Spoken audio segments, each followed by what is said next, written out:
Hello বন্ধুরা, আজকের গল্পের নাম ইয়ামিনের ৭ শিক্ষা।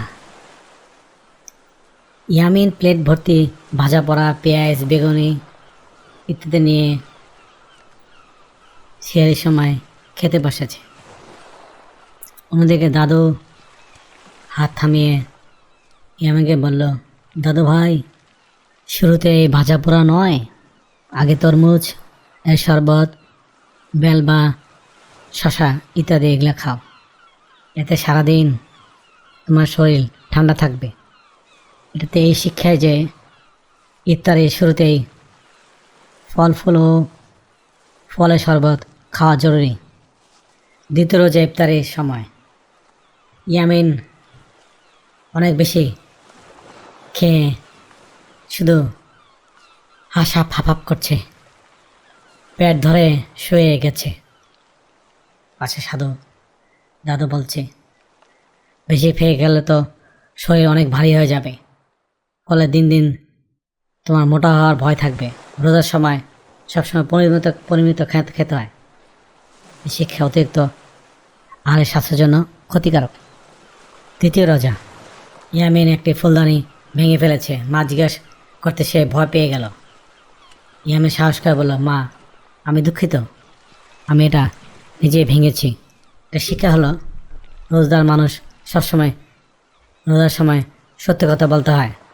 চতুর্থ রোজা ইয়ামিন তার দামি দামি ইফতারি নিয়ে যাচ্ছে পাশে এক রিক্সা চালক গরিব মানুষ খাওয়ার জন্য। ইয়ামিন বলল, চাচা, এই ইফতারটুকু আপনি খেয়ে নিন। আর এটার শিক্ষা হলো, ইফতার সময় শুধু নিজে খেলে হবে না, গরিবের মুখেও ইফতার দিয়ে হাসি ফুটাতে হবে। পঞ্চম রোজা বন্ধুদের বাসায় ইয়ামিন তার বন্ধুর বাসায় ইফতারি নিয়ে যাচ্ছে, আবার বন্ধুরাও তাদের বাসায় পরস্পর ইফতারি নিয়ে যাচ্ছে।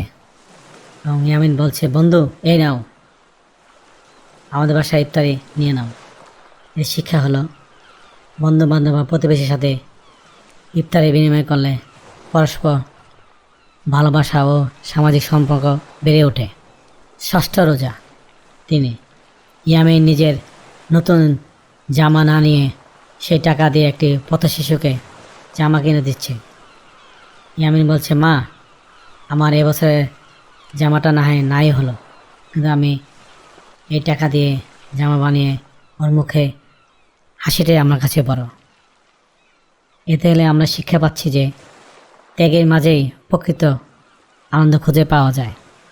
আর সপ্তম রোজায় ইয়ামিন মোবাইল গেম বন্ধ করে বই হাতে নিয়ে খুবই ব্যস্ত। ইয়ামিন বলছে, আমার জীবনে অনেক গেম খেলেছি, এখন সব খুচরা কাজ বাদ দিব, মন দিয়ে লেখাপড়া করতে হবে। আর এই শিক্ষা হলো যে অনর্থক সময় নষ্ট না করে জ্ঞান অর্জন করাই মনোযোগ দেওয়াই মহান কাজ। আর এই 7 দিন পরে ইয়ামিনকে খুব খুশি আর শান্ত দেখাচ্ছে। সে তার জীবনের শ্রেষ্ঠ 7টি কাজ শিক্ষা পেয়ে গেল। হ্যালো প্রিয় বন্ধুরা, আজকের গল্পটি কেমন লাগলো আর কমেন্টসের মাধ্যমে নিচে জানিও। আবারও দেখা হবে অন্য কোনো গল্পে। Thank you for watching. Please subscribe.